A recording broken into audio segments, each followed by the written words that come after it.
All right, people, a little bit of breaking news.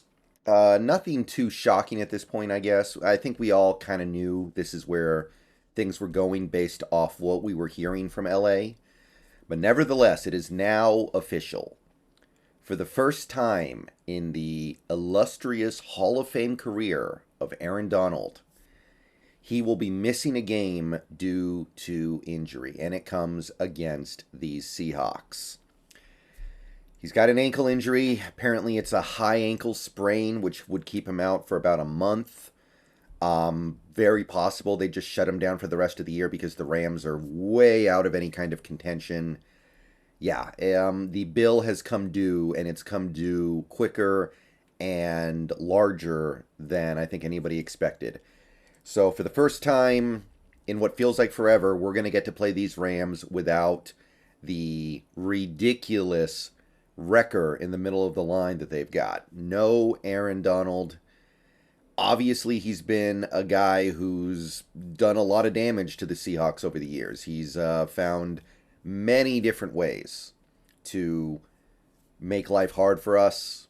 No more. At least not for this week. And with the way things are going, possibly not for the rest of the season. So, Aaron Donald is out. That's the big headline here.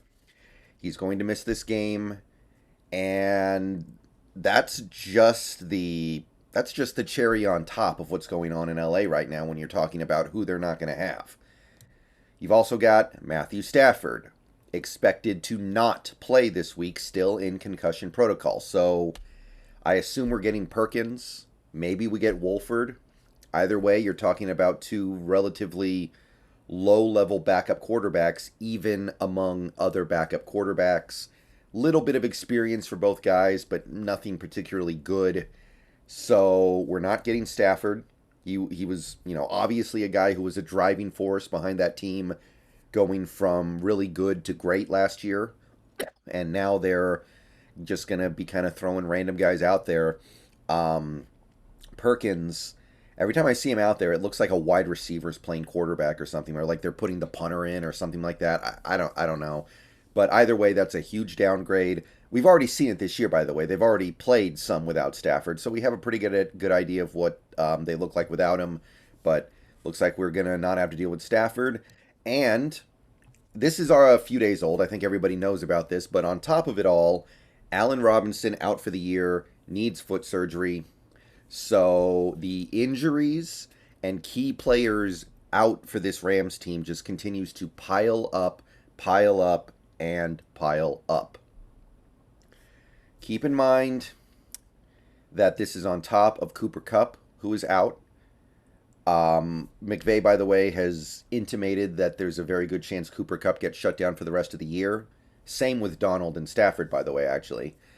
Noteboom, their starting left tackle, has been out for like a month and a half. He's not coming back. Sean Robinson was declared out for the season like a week ago. Their starting defensive lineman. So there is nothing left on this Rams team that makes them resemble the Rams team from last year, really. What do they have? What does this Rams team have that makes them at all comparable to the Rams team from last year other than the jerseys and the helmets and the name? It is a team that is unrecognizable from the team last year that won the Super Bowl. It is mostly unrecognizable from the team that has given the Seahawks fits over the years. So I kind of already said this a couple weeks ago when Cooper Kupp got declared out, but this Rams team, I know they give us problems. I know they have historically given us problems, but there is nothing that they do. There is just nothing this Rams team has going for it right now. The one thing they were doing well this year involved Cooper Kupp. He's out. And now they don't even have the receivers they were hoping would step up behind Cooper Kupp. When Cooper Kupp went out, they were thinking, okay, maybe this is Allen Robinson's time to shine. Okay, now he's out. Well, on defense, they still have Aaron Donald, maybe the greatest defensive player of his generation, the Lawrence Taylor of the modern NFL. Well, now he's out. Jalen Ramsey, I mean, he's not out, but he's certainly not playing well. I think in many ways he's getting exposed. So they may as well not have Jalen Ramsey. They don't have the Jalen Ramsey they thought they were going to have. Offensive line's a mess. It was bad to start the year, and now they've lost guys. I don't know if they're getting Brian Allen back this week or not, but it's just there's nothing left of the team that won the Super Bowl last year, and there really should be nothing left of a team that can do anything on an NFL field competently. So we'll continue to monitor things as the week goes on, but I know there are going to be some people who go into this game with trepidation, and maybe you should. But this Rams team is missing all of the elements that make a decent football team in the modern NFL. They're down quarterback. They're down running back. I mean, they literally released their best running back because they thought so little of him. Even though the running back they had behind him was a guy they were desperately trying to get rid of just a couple weeks prior. Offensive line, receivers, defensive line. Just Bobby Wagner might be the best player left on that team. So that's what's going on with the Rams. Obviously, Aaron Donald is the big one. That's the one that just came out like an hour ago. So we don't have to worry about him. Big one. Even though he's not having his best year, he's obviously better than whoever else the Rams have on that defensive line. And it also means that Austin Blythe, who is really struggling with some of these interior guys, is at least going to be spared the indignity of having to try to block Aaron Donald. On the Seahawks side of things, real quick, just to talk about their injury situations, Pete Carroll is optimistic about Ryan Neal playing against the Rams. This is maybe not against the Rams, but in general, having Ryan Neal out there is a big deal. I don't need to tell you guys about what Josh Jones is doing. You guys all see it. So I don't know about this week, but maybe this week and definitely future weeks, we need Ryan Neal out there, period. He changes this defense's ceiling significantly. I know we gave up a lot without him. With him on the field against the Raiders. I know we've had bad games with him out there full time, but he is so much better than whoever we have to replace him. I think we actually signed a safety today, Stephen Parker.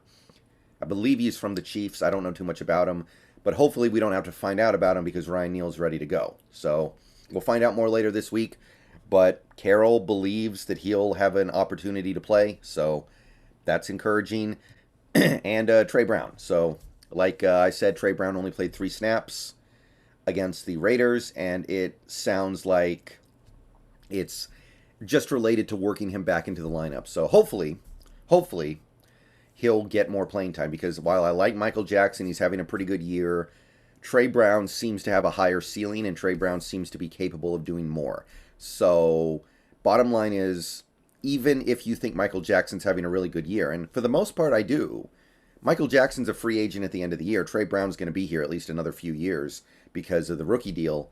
So it's better that we start getting good things out of Trey Brown, because he's the guy who's actually going to be with us for at least the next few years, along with Woolen and Kobe. So injury news is much more friendly on the Seahawks side of things. Let's put it that way. So again, Aaron Donald, he of, 3 or 4 Defensive Player of the Year awards. He of the, you go to his Wikipedia page, probably says he owns the Seattle Seahawks or something like that. Not playing. Not going to have to deal with him for the first time in a long time. All right. See you guys later tonight. I'll have another video later today, I believe. Go Hawks. And, hey, that is a stripped down machine over there in LA, isn't it? They are stripped to the bone right now, so no excuses.